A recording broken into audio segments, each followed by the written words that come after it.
Сіздермен балалар, бүгін біз сіздермен жаңа мамандықтармен танысатын боламыз. Оның алдында орфография және де үндестік заңы туралы ережемен танысайық. Тілдегі сөздердің дұрыс жазу ережелерінің жиынтығы орфография деп аталады. Правильное написание слов называется орфография. Бір сөздің жуан не жіңішке болуына қарай қосымшада жуан не жіңішке болады. Если слово твердое, то его аффиксы, то есть корень, суффикс либо окончание будут также твердыми. Если же корень слова мягкое, то и аффиксы, то есть окончание, и суффиксы будут также мягкими. Это называется законом сингармонизма, үндестік заңы. Үндестік заңының екі түрі бар: буын үндестігі және дыбыс үндестігі. Есть два вида: буын үндестігі и дыбыс үндестігі. Закон сингармонизма – это те слова, которые пишутся по закону. Если слово твердое, то и окончание либо суффикс твердый. Если слово мягкое, то и само слово будет мягким. Но есть такие смешанные слова, в которых встречаются и мягкие, и твердые гласные. Как же определить? Например, смотрим: мамандар. Маман здесь твердое гласное а, поэтому и окончание множественного числа дар будет также твердым. Мамандар. Білімді. Білім, знание, білімді, умный. Здесь уже д является суффиксом, так как слово білім мягкое, то и суффикс д идет мягким. Білімді. Теперь обратим внимание на слово ктапка. Ктап, к, первый слог идет мягким, второй слог тап твердый. То есть, так как последний слог является твердым, добавляется и окончание твердое. Ктапка. То есть, при аралас сөздерде, смешанных словах, где встречаются и твердые, и мягкие гласные, то обращать надо внимание на последний слог. Этот закон называется законом сингармонизма. Но есть такие окончания и суффиксы, которые не подчиняются данному закону. Например, это окончание кумектес септик. Мен, бен, пен. Мугалим, мен с учителем. Мамандык, пен. Смотрите, мамандык — это твердое слово, но окончание пен будет мягким. Профессией. Кыз-бен, кыз — твердое слово, бен это окончание, которое не подчиняется закону сингармонизма. Кыз-бен. Кор-пас-кой. Еңбекқор, трудолюбивый. Еңбек слово идет мягким, так как е является гласной, мягкой. Кор — это суффикс, который не подчиняется закону сингармонизма. Хана. Емхана, дәріхана, кітапхана. Например, слово дәрі. Дәріхана – это аптека. Дәрі – лекарство. И являются мягкими гласными, но тем не менее к нему добавляется суффикс хана, так как он не подчиняется закону сингармонизма. И также суффиксы нк, дк, тк, кер, гер, кеш не подчиняются закону сингармонизма. То есть они не смотрят твердое слово либо мягкое. Они добавляются в зависимости по значению слова. Дыбыс үндестігі, ребята, здесь уже как гармония звуков. Называется ассимиляция. Теперь смотрите. Дыбыс үндестігі, ассимиляция, она делится на 3 вида.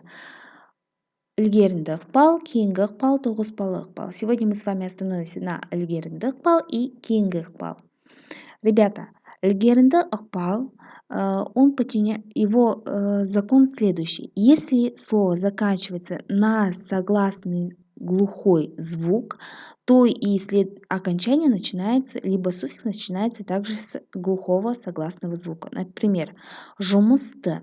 Жұмыс с – это глухой согласный звук, к нему добавляется окончание т, также начинающее на согласный звук т. Көппен. П – это глухой согласный звук, к нему добавляется окончание, также начинающееся на глухой звук П. Шашка. Ш – это глухой согласный звук, к нему также добавляется глухой согласный звук к. Глухой, ребята, называется катан дауссыз дыбыс. То есть, если слово заканчивается на глухой согласный звук, то к нему добавляется и окончание, либо суффикс, начинающийся также с глухого согласного звука. Это называется эльгеринда ахпал. То есть, последующее влияние. Сөздің соңғы дыбысы ұян болса, то есть, если последний звук звонкий ұян, то и қосымша да ұян басталады. То есть, и аффикс будет также начинаться на звонкий согласный звук. Шаштаразға. З – это звонкий согласный звук. Г также считается звонким согласным звуком. Сөзбен сөз. З это звонкий согласный звук. Бен окончание. Также начинается с звонкого согласного звука Б. Теперь еще третий закон, который подчиняется последующему влиянию эльгеринді ықпал. Сөздің соңғы дыбысы дауысты не үнді болса, если последний звук слова является гласным, либо заканчивается на сонорный согласный, то окончания будут начинаться, либо суффиксы начинаться с оян не үндіден. Оян – это у нас звонкие, үнді сонорные. Обратите внимание, балалар. Бала заканчивается на гласный звук А, добавляется окончание лар, начинающее с сонорного звука Л, то есть үнді Л дыбысы. Оқушыны, оқушы заканчивается на гласный звук добавляется окончание Н, начинающееся на сонорный үнді дауыссыз сонорный согласный звук Н. Егінді заканчивается на сонорный звук Н, к нему добавляется окончание Д, начинающееся с звонкого звука Д. Оян – это звонкий, үнді сонорный. Катан глухой, ребята, запоминаем. Кейінгі ықпал – это звук, который добавляется после основы слова, влияет на последний звук, который стоит в основе слова. Например, сок, соғу. Сок ударять, ударь, да, а соғу ударять. Теперь обратите внимание, при добавлении тұйық етістіктің жұрнағы о, при добавлении суффикса у, звук к меняется на согласный звук г. Доп. К нему, если добавить окончание третьего лица онын доба, да, то звук п меняется на звук б. Но также есть и влияние на само слово при произношении. Например, если слово заканчивается на слово «не», либо «бп»,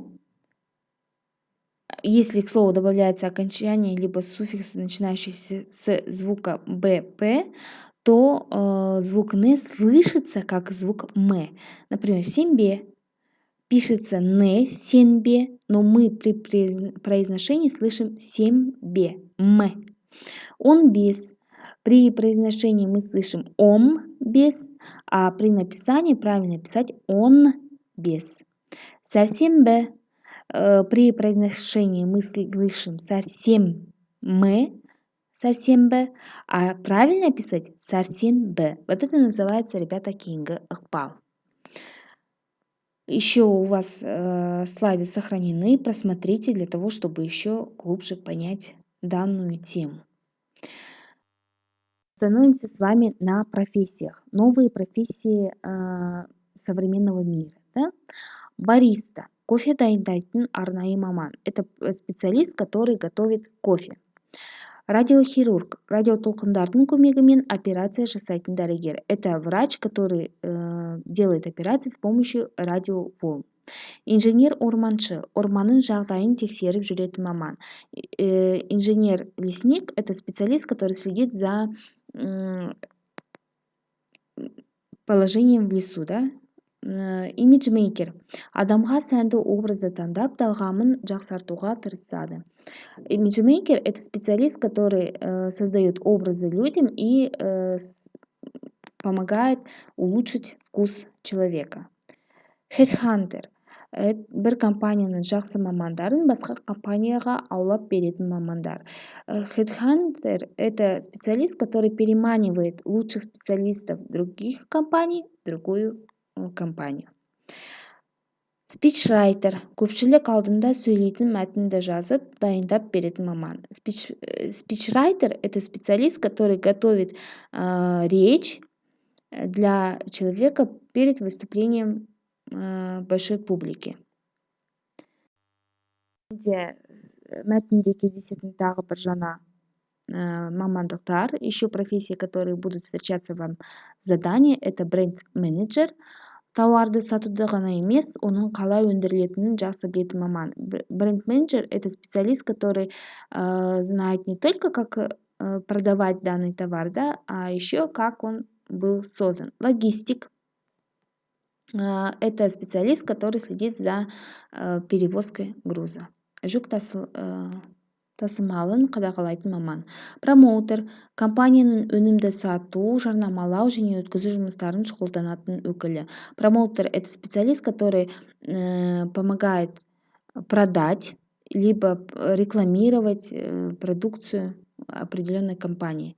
Супервайзер – сауда өкілдерінің жұмысын қадағалайтын, жаңа бағыттарды айқындайтын маман. Это специалист, который следит за